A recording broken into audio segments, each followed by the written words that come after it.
En esta clase nosotros vamos a desarrollar una presentación que le denominamos normalmente cuando hacemos las clases de tipo presenciales como farmacología de la sangre.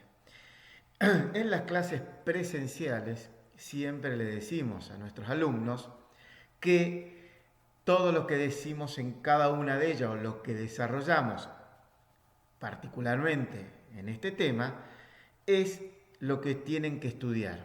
O sea, que en cada una de las diapositivas, de mi parte como el que va a desarrollar esta clase, va a ser exclusivamente lo que ustedes tienen que estudiar, ya que es un tema en el cual no está muy aplicado en medicina veterinaria, solamente en casos muy puntuales. Por lo tanto, no justifica el desarrollo muy profundo de cada una de ellas.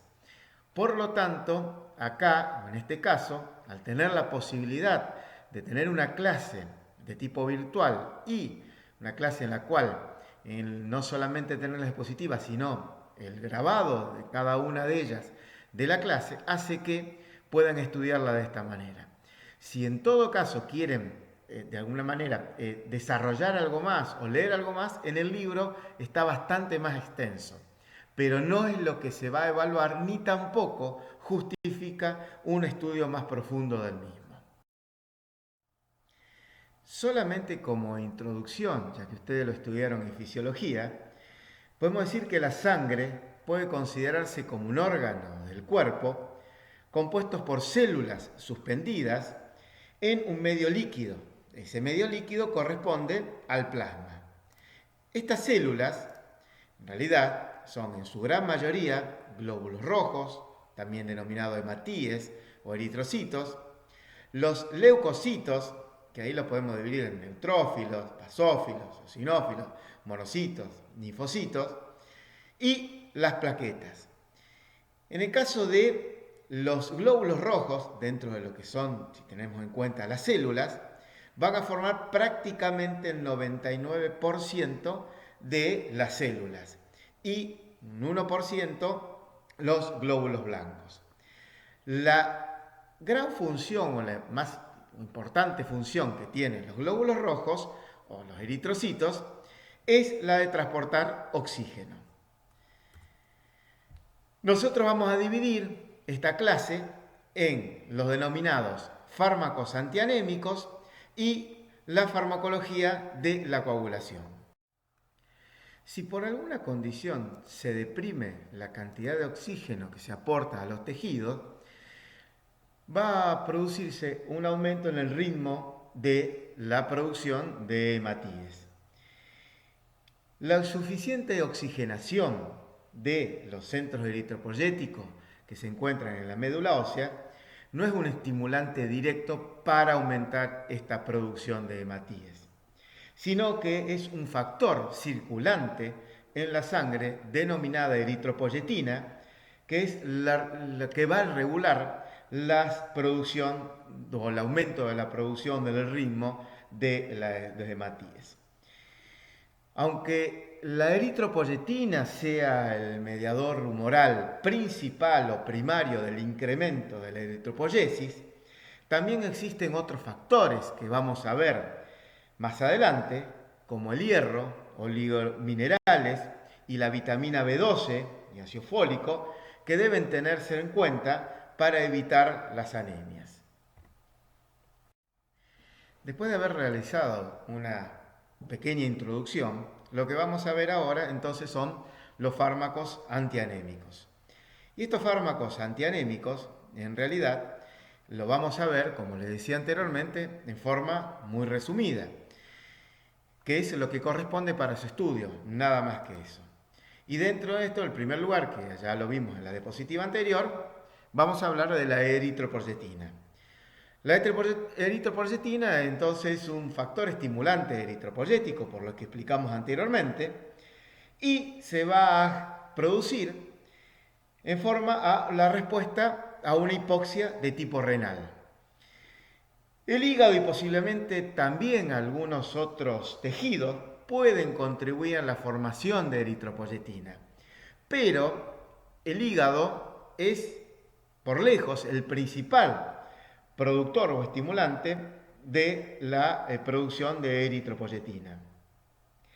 Y de hecho, eso ocurre principalmente en el perro, del que el riñón puede ser el único origen efectivo, porque si uno lo asocia a una enfermedad que es una enfermedad renal crónica, hace que produzca una anemia de tipo no regenerativa. Entonces, decimos que la hipoxia renal va a producir la liberación de la eritropoyetina, que va a circular en el organismo y va a actuar dentro de la médula ósea para estimular la producción de hematíes. Especialmente lo que hace es producir una diferenciación de las unidades de colonias de los eritrocitos, uniéndose a los receptores sobre la superficie de las células precursoras, y lo que hacen es desencadenar una serie de reacciones que concluyen en un aumento en la síntesis de ARN, y eso hace a la diferenciación de la serie roja.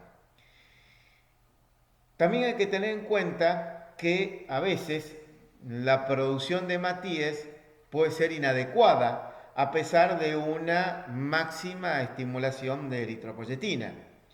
Y esto a veces puede producirse en que la causa no sea por la formación de hematíes que no estén disponibles en la médula ósea, o sea, que existen otros factores en los cuales no se disponga, como los casos que vamos a ver más adelante, que falta algún elemento esencial en la cual, por más que exista la estimulación de la eritropoyetina, no alcanza a esta diferenciación. Con respecto a la aplicación clínica, se dan casos muy puntuales, en lo que nombrábamos anteriormente, en una respuesta eritropoyética inadecuada, generalmente asociada a nefropatías crónicas. Tiene mucho uso en medicina humana, siempre relacionada a estas causas, o sea, en nefropatías crónicas, y se utiliza algo en pequeños animales, específicamente en insuficiencia renal crónica de caninos. La administración se hace por vía endovenosa o vía subcutánea y puede tener un efecto secundario que se ve mucho en humanos y no en los casos de pequeños animales, o mucho más raro, que luego de la administración puede presentarse hipertensión arterial, pero generalmente en estos casos ocurre en aquellos pacientes que ya tengan predisposición a la hipertensión. Continuando con los fármacos antianémicos, tenemos que hablar ahora del hierro. El hierro en realidad es un metal pesado que se encuentra muy difundido en la naturaleza y que es componente muy importante de la hemoglobina, de mioglobina y de algunas enzimas, como por ejemplo los citocromos, las catalasas o las peroxidasas. En general, la carencia de hierro no es muy rara en animales adultos, pero es muchísimo más común que ocurra en animales jóvenes, por ejemplo en terneros, o más común aún en el caso de los lechones. Tenemos que hablar algo de lo que es la conservación del hierro, porque en realidad la carencia de hierro no ocurre en forma muy común, excepto los casos que les nombré anteriormente y que los vamos a ver más adelante, ya que la conservación del mismo está muy aceitada en el organismo y es muy eficiente. El 2/3 de las partes de hierro se van a encontrar a nivel de la hemoglobina.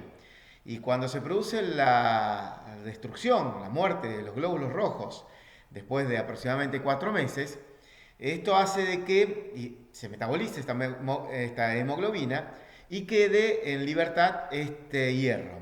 El hierro no se va a eliminar, o sea, se va a eliminar muy poco, y lo que se elimina se va a absorber aproximadamente en las mismas proporciones.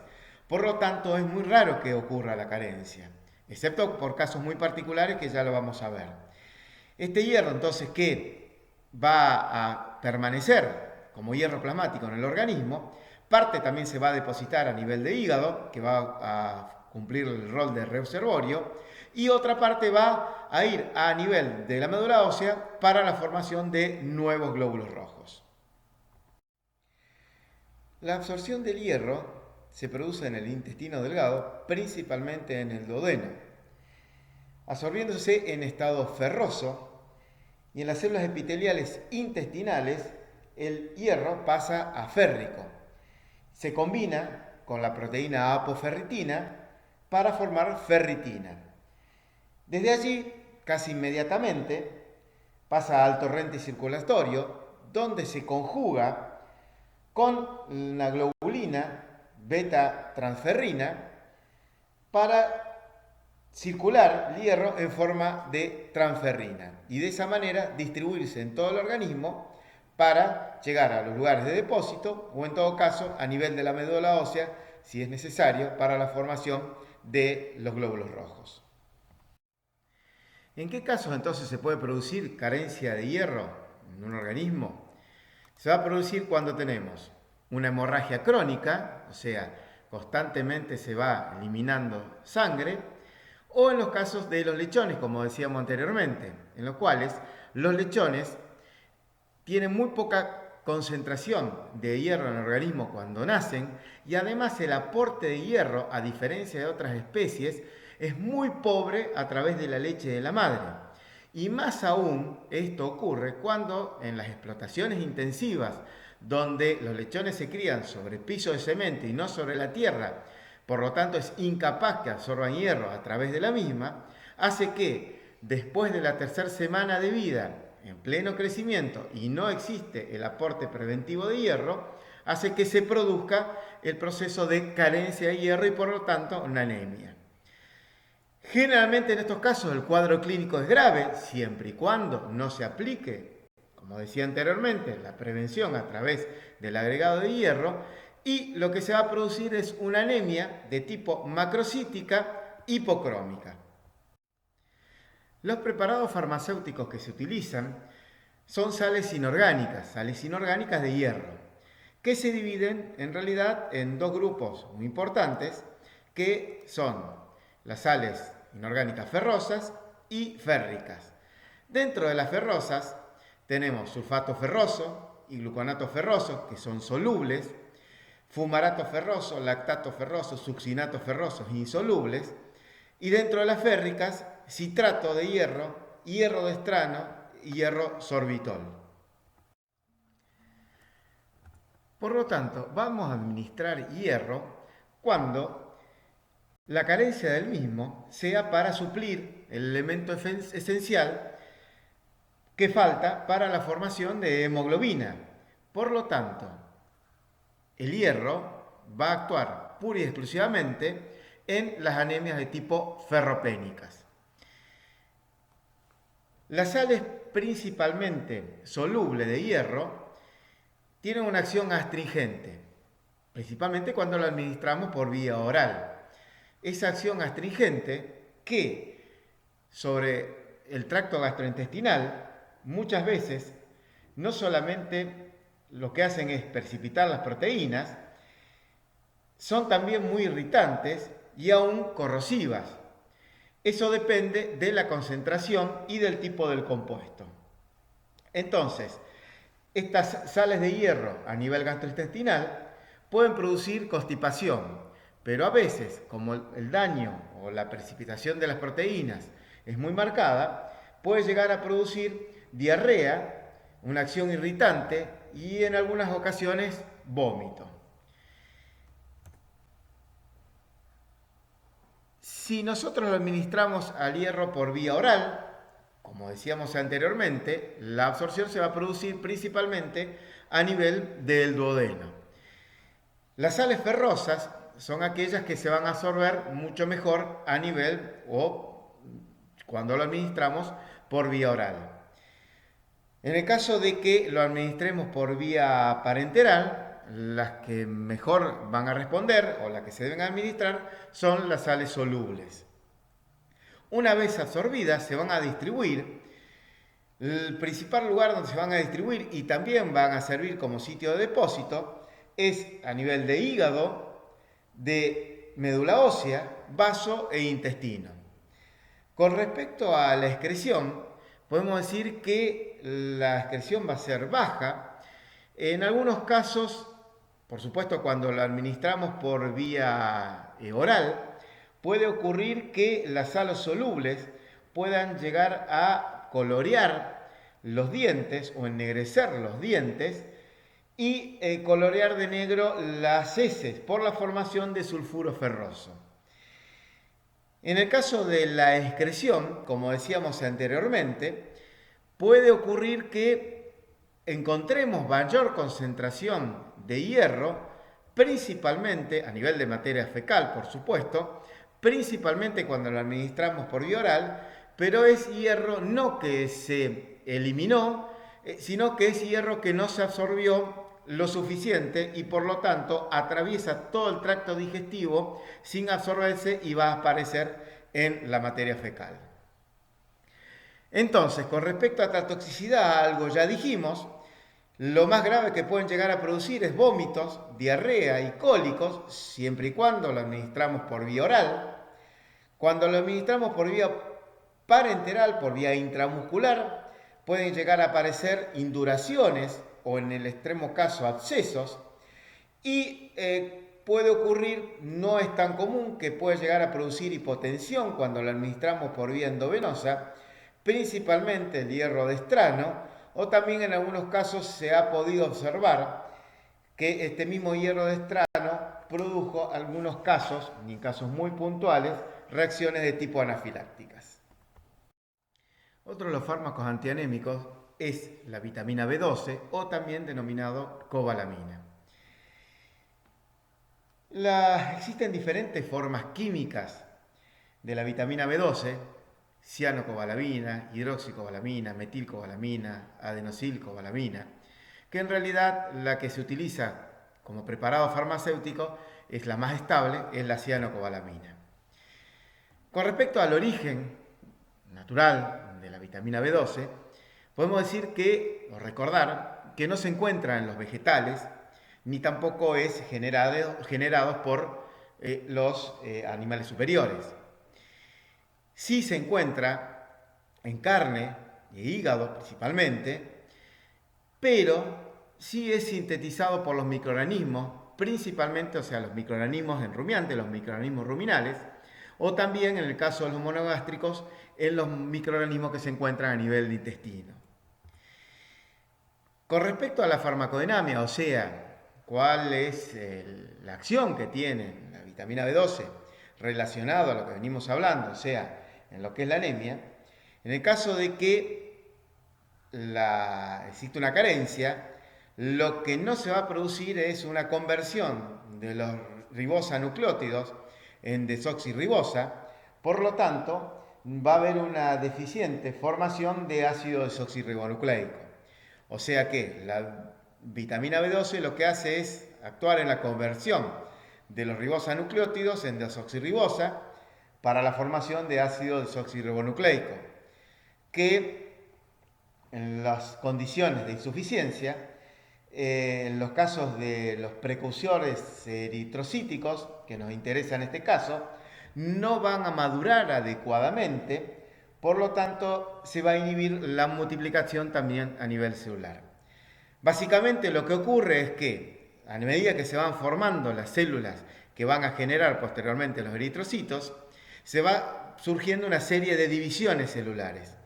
Al faltar la vitamina B12, no se van a generar estas divisiones celulares, quedan células grandes e inmaduras, con los núcleos inmaduros, y eso hace que vaya a producir una alteración en la maduración de los glóbulos rojos.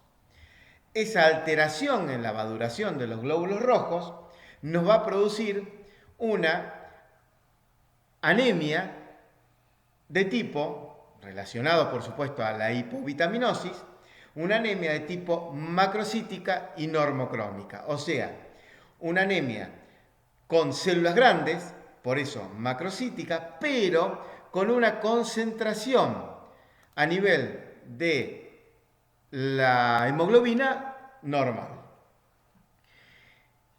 Es poco común, o es poco probable que exista una avitaminosis en condiciones normales, o sea, una deficiencia de vitamina B12. Eso se debe a que los organismos a través de la alimentación lo pueden incorporar. En el caso de los carnívoros, ya, o sea, si hablamos ya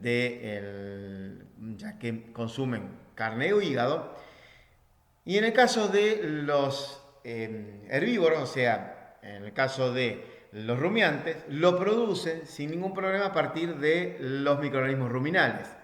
Por lo tanto, es muy raro que ocurra. Solamente puede llegar a ocurrir en el caso de que en la dieta exista un bajo aporte de cobalto, que es necesario para que los microorganismos ruminales produzcan la síntesis de la vitamina B12.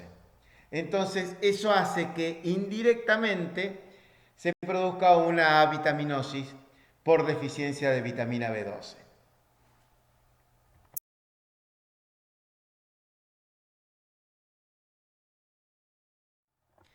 Con respecto a la farmacocinética, cuando se administra por vía oral, o en todo caso cuando ingresa al organismo a través de la naturaleza o a través del alimento, para absorberse, esto ocurre en humanos y no se vio en animales, necesita de un factor intrínseco, en la cual la falta de este factor intrínseco hace que se genere la anemia perniciosa, que es común en humanos por la falta de este factor intrínseco, lo que hace que se impida o que impida la absorción de la vitamina B12 a través del aparato digestivo. Esto no se pudo comprobar en animales, por lo tanto, esa característica de ese factor intrínseco está todavía por desarrollarse o comprobarse cuando hablamos de animales.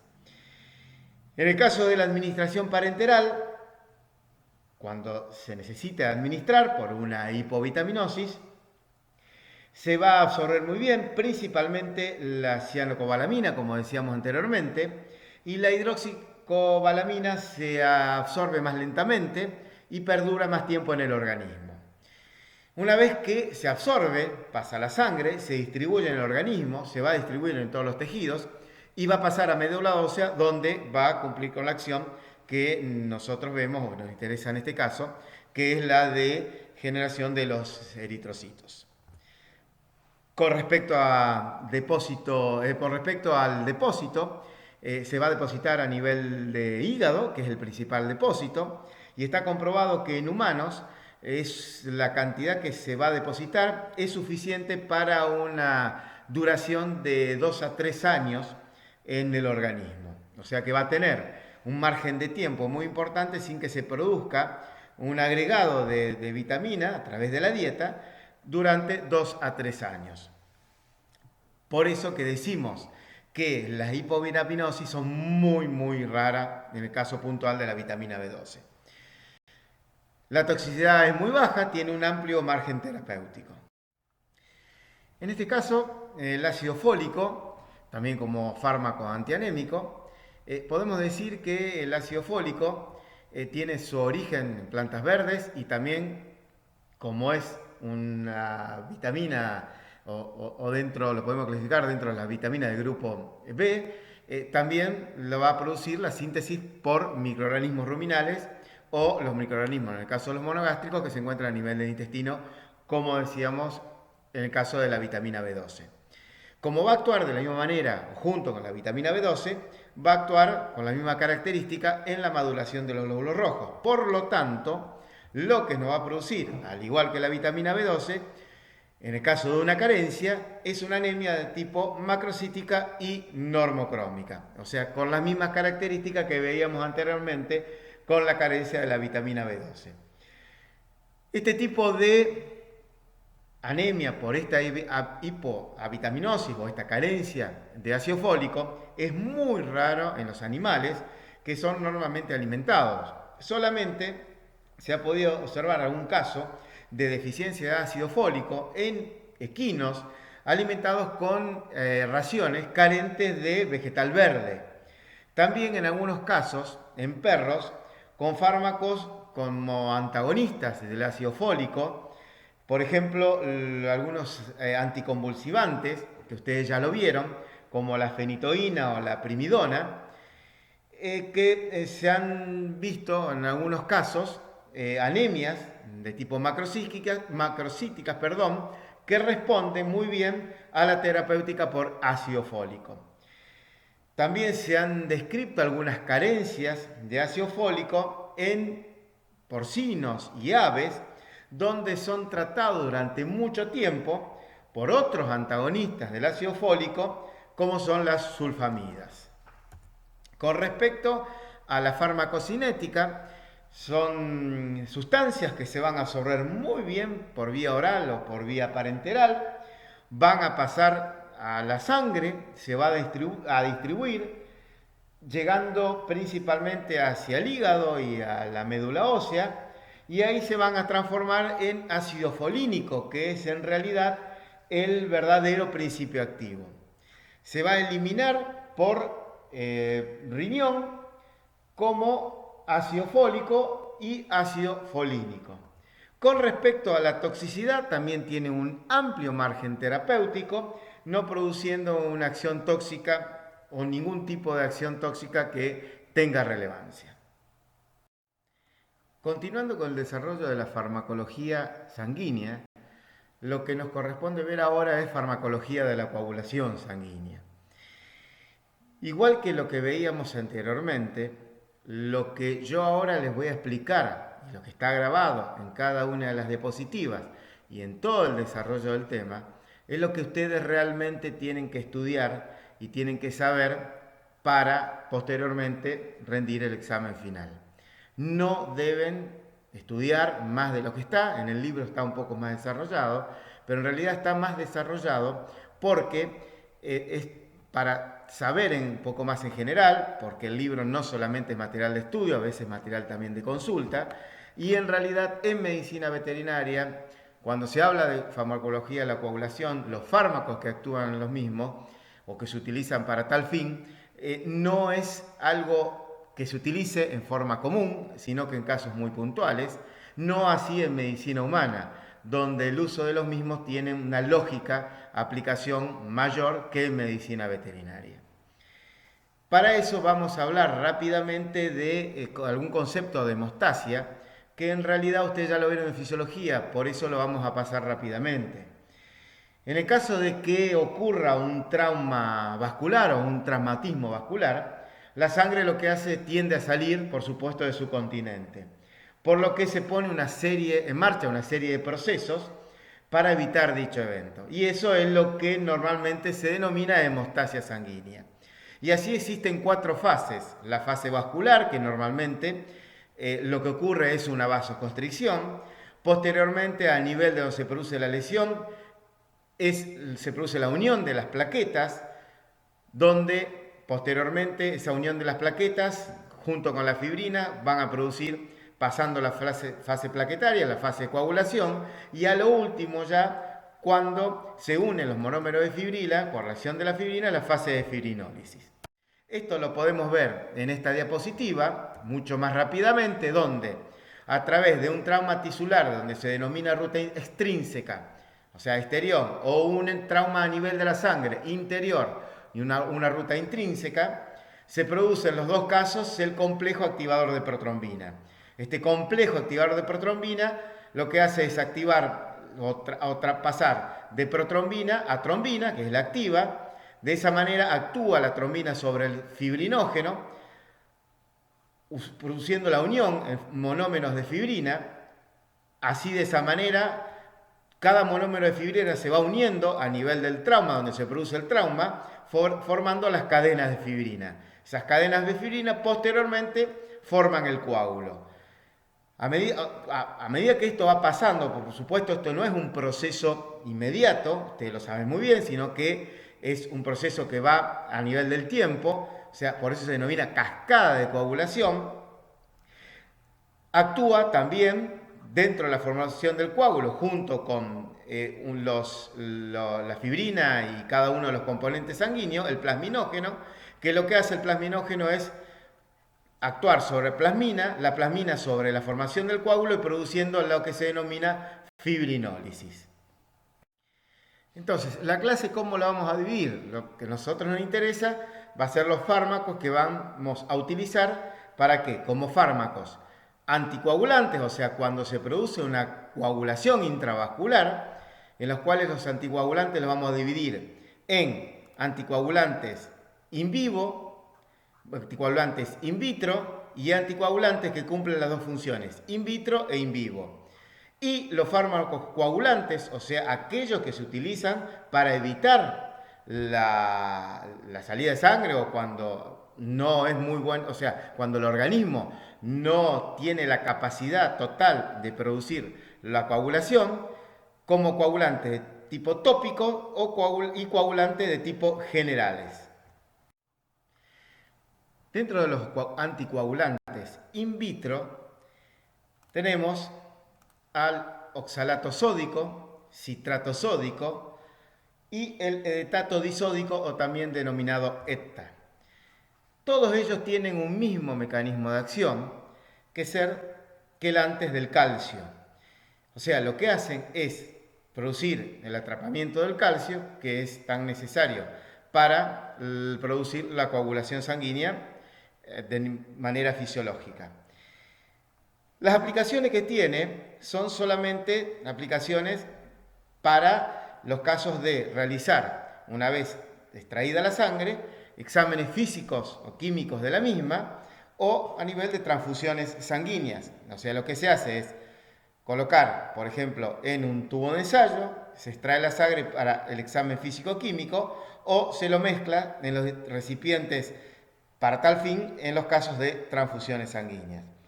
No podemos utilizar a los quelantes de calcio, o sea, a los anticoagulantes in vitro, in vivo, ya que el mecanismo de acción que tiene de ser quelante de calcio lo podrían causar, si lo administramos de forma in vivo, accidentes de tipo hipocalcémicos. Dentro de los anticoagulantes in vitro e in vivo, tenemos a la heparina. La heparina se encuentra en los gránulos secretores de las células cebadas y basófilos y por lo general se extrae de la mucosa de intestino de cerdos o los pulmones de los bovinos. Con respecto al mecanismo de acción de la heparina, es de unirse a la antitrombina 3, que es un componente endógeno que es sintetizado en el hígado y potenciando su acción por parte de la heparina, produce la inactivación de la trombina, siempre en presencia de heparina. La trombina es la sustancia más sensible al efecto inhibidor de este complejo, antitrombina y heparina, pero también tiene actividad inhibitoria sobre los factores de coagulación 10A, 9A, 11A y 12A. La heparina tiene una buena absorción por vía parenteral, tanto por vía endovenosa y subcutánea, no así por vía oral, no se debe administrar por vía oral ya que no se absorbe. Una vez que pasa a la sangre, se une a células endoteliales, macrófagos y proteínas plasmáticas, que son a la vez reservorio de heparina. No atraviesa la barrera hematoencefálica ni tampoco la placentaria. Se va a metabolizar en parte en el hígado y también algo en el sistema retículo endotelial y se va a eliminar en riñón. No se elimina por la leche. Por supuesto, el principal efecto tóxico que puede haber con la heparina, como la gran mayoría de los anticoagulantes, son las hemorragias que se pueden presentar. Desaparece el efecto después de unas horas de administrar y si hubiera alguna hemorragia que ponga en peligro la vida del animal, será posible revertir con rapidez el proceso mediante la administración en forma de endovenosa lenta de sulfato de protamina. Con respecto a las indicaciones terapéuticas de la heparina, es el tratamiento de la coagulación intravascular diseminada y de enfermedades tromboembólicas, que sabe muy bien, no es un diagnóstico muy común en pequeños animales o en medicina veterinaria. Y como decíamos anteriormente, como es un fármaco que actúa tanto in vivo como in vitro, también puede ser empleado para impedir la coagulación en las muestras sanguíneas. Por último tenemos los anticoagulantes in vivo. Estos anticoagulantes in vivo también algunos los denominan como anticoagulantes orales o antivitamina K por el mecanismo de acción. Dentro de los anticoagulantes in vivo tenemos a la dicumarina, warfarina, bromadiolona, brodifacum. Hay algunos más, pero estos son los más conocidos. Y las fuentes o el origen de los mismos es el heno enmohecido de un vegetal, de una forrajera, que es el trébol de olor blanco, o también denominado Melilotus alba. O del origen sintético, en este caso el primer lugar es el origen natural, o la fuente natural, y en el otro caso tenemos una fuente o un origen de tipo sintético, que son los rodenticidas. Lo que hacen en general, que ya lo vamos a ver bien en el mecanismo de acción, es la de impedir la formación de los factores de coagulación denominados vitamina K dependiente, como el factor de coagulación 2, 7, 9 y 10. Esto no lo hacen de forma directa sobre la síntesis de los factores de coagulación, sino que lo hace en forma indirecta, produciendo o antagonizando el accional de la vitamina K, que son necesarios para la síntesis de estos factores de coagulación. ¿Cuál es el mecanismo de acción de los derivados cumarínicos? Voy a tratar de explicarlo lo más simple posible, ya que en el libro está más extenso y quizás se confundan. ¿Se acuerdan que yo les decía anteriormente que en realidad para que se produzcan o se sinteticen los factores de coagulación que veíamos en la diapositiva anterior, se necesitaba en estos casos particulares, de la vitamina K. ¿Para qué la vitamina K? En realidad porque se necesita para la actividad por ejemplo, uno de los factores de coagulación más importantes, que es el traspaso, el pasaje de carboxiprotrombina inactiva a la protrombina que es activa a través de un proceso de carboxilación, a través de una enzima, una carboxilasa, que es dependiente de vitamina K. Y para ello, como es dependiente de la vitamina K, se necesita, de forma endógena, de una vitamina K que se denomina hidroquinona, que es la vitamina K activa del proceso. Pero para que exista esta vitamina K hidroquinona activa y actúe sobre el proceso de la enzima carboxilasa y la síntesis y activación de estos factores de coagulación, se necesita previamente un proceso de activación de distintas características de vitamina K. Y para ello se podría decir como un traspaso o una cascada de activación de la vitamina K, pasando de vitamina K epóxido a partir de una vitamina K reductasa, donde de esta vitamina K epóxido pasa a una vitamina K quinona, todavía inactiva, y recién ahí, a través de otra vitamina K reductasa, en este complejo de activación necesario de esta vitamina K reductasa, hace que se transforme en vitamina K hidroquinona necesaria para la carboxilación de los factores estos de coagulación dependientes de vitamina K. ¿Qué es lo que hacen estos derivados cumarínicos? Directamente inhibir o antagonizar esta vitamina K reductasa. Por lo tanto, no se puede producir el proceso de activación de la vitamina K endógena, llegando a un proceso de falta o de agotamiento de esta vitamina K hidroquinona. Al no estar esta vitamina K hidroquinona, porque los derivados cumarínicos actuaron bloqueando la vitamina K reductasa, se termina la vitamina K hidroquinona y de esa manera no actúa sobre la carboxilasa, produciendo la activación o en todo caso la síntesis de estos factores de coagulación. Estos anticoagulantes, si los administramos por vía oral, se absorben muy bien. También se pueden administrar por vía intramuscular, intravenosa o rectal. Una vez absorbido, tiene un altísimo porcentaje de unión a las proteínas plasmáticas, atraviesan la barrera placentaria y también la barrera hematoencefálica, excepto la warfarina, que no pasa a leche, el resto de las cumarinas sí lo hacen. Se biotransforman en el hígado formando metabolitos que no son activos, se eliminan por orina y por la... Como todos los anticoagulantes, la mayor toxicidad que pueden presentar es una mayor frecuencia de hemorragias. También se ha descrito que, y en realidad no se debería administrar, warfarina en hembras gestantes, ya que causa malformaciones de tipo congénitas, puede ocurrir abortos y hemorragias en terneros recién.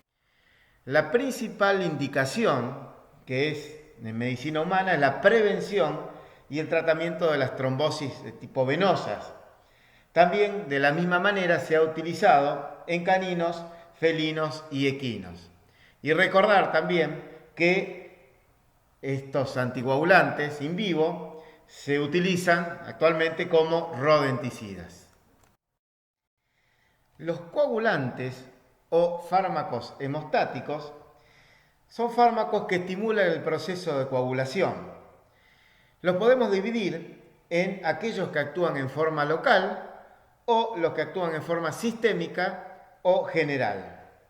Dentro de los coagulantes tópicos, que son algunas sustancias que, si los aplicamos localmente, pueden contribuir al control de las hemorragias capilares persistentes si los mecanismos de acción se encuentran intactos. De esta manera, la aplicación local de estas sustancias hemostáticas está indicada solamente para combatir las hemorragias o el exudado de capilar o superficies lugares sangrantes muy superficiales. No se pueden aplicar de manera efectiva en hemorragias de arterias o venas donde la presión sea considerable. Estos compuestos controlan la hemorragia al provocar la coagulación artificial o también al formar una matriz estructural. La gran mayoría de estos coagulantes locales se reabsorben a lo largo del tiempo, por lo que no requiere que sean retirados. Dentro de los mismos tenemos una serie de sustancias que se utilizan como coagulantes tópicos.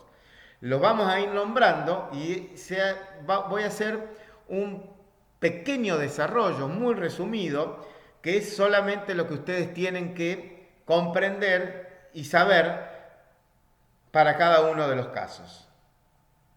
En primer lugar, tenemos a la tromboplastina, que los preparados comerciales de los mismos son extractos de tromboplastina que se extrae del cerebro bovino o del pulmón del conejo, que se lo va a emplear como hemostático local en cirugías, siendo aplicado en forma de pulverización o directamente en una esponja. Otra sustancia es la trombina, que convierte el fibrinógeno endógeno en fibrina para la formación del coágulo. Siempre utilizado en forma local, nunca se debe administrar en forma general o inyectable.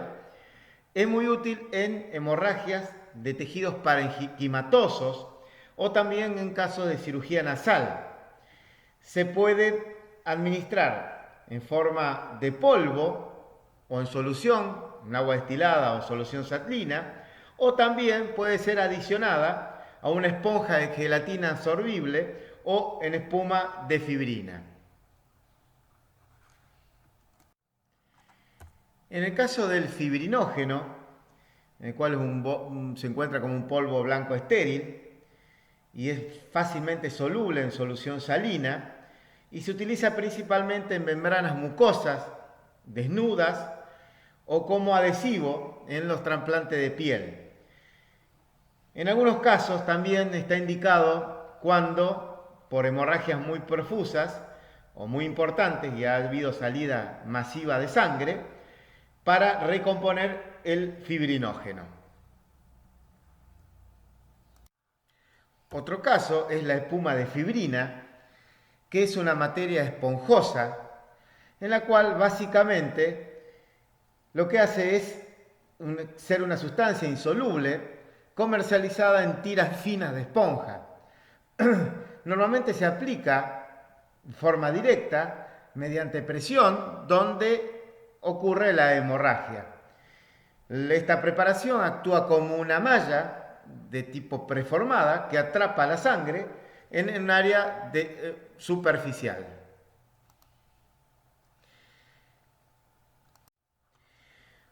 Otro caso es la esponja de gelatina absorbible, que es una esponja estéril e insoluble en agua, que lo que hace es absorber varias veces su peso en sangre completa. Normalmente se utiliza en cirugías y se coloca antes de suturar la herida. De esa manera, lo que hace es atrapar la sangre, se va licuando en 3 a 5 días y se absorbe completamente entre 4 a 6 semanas sin ningún tipo de reacción. Generalmente se utiliza en hemorragias venosas o capilares. En el caso de la celulosa oxidada, se presenta en forma de gasa o una esponja quirúrgica que ayuda a la coagulación por una reacción entre la hemoglobina y el ácido celulósico. Lo que hace en esta reacción es formar una matriz de tipo gomosa para la formación del coágulo. Es un hemostático eficaz, pero hay que retirarlo ya que después altera o interfiere la epitelización. En el caso del colágeno microcristalino, tiene el mecanismo de acción similar a los anteriores. La ventaja que tiene es que su actividad se mantiene durante más tiempo y en el caso de que haya un déficit de factores de coagulación, aunque es menos efectivo que la trombocitopenia. Y por último, que ya fueron descritos anteriormente, la adrenalina y la noradrenalina como vasoconstrictores, de los cuales si nosotros los aplicamos en forma tópica, producen vasoconstricción inmediata, pero muy pasajera. Por lo tanto, solamente puede ser útil en forma de urgencia en hemorragia de pequeños vasos.